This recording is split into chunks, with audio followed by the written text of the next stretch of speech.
Hachette Audio presents Reorganized Religion, the Reshaping of the American Church and Why It Matters. Written by Bob Smietana. Read by A.W. Miller.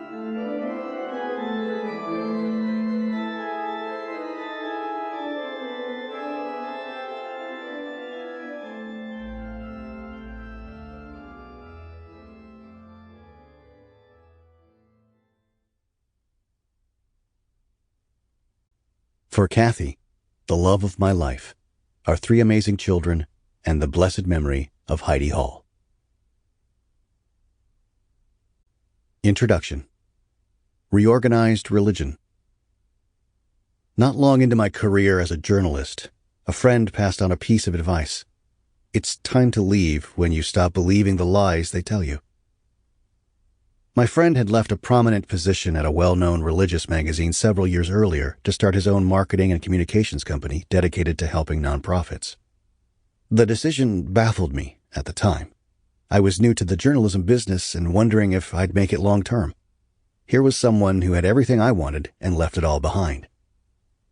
What he meant by that advice was that the magazine he worked for told a story about the work they did and why it mattered, and when he started, he believed in that narrative because it gave him work that had meaning and a community of friends where he belonged. After some time, however, the story didn't match the reality he experienced. It wasn't that the people he worked with were dishonest or intentionally deceitful, or that the story they were telling was some kind of con. The people he worked with were people of good faith and the best intentions, and the company he worked for still did good work. But he no longer believed in their story, or perhaps more precisely, he no longer had a place in that story. It was time for him to go. My friend's advice came back to me in mid-September 2021, when I took a road trip to Nashville to see two of the best-known former Southern Baptists in America, beloved Bible teacher Beth Moore and ethicist Russell Moore.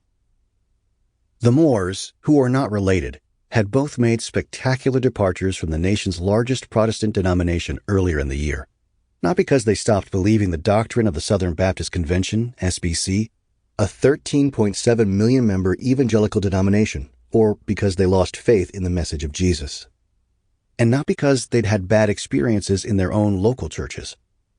Both, in fact, have testified to how much they loved the denomination they had grown up in and how their experiences in Baptist churches had shaped the course of their lives.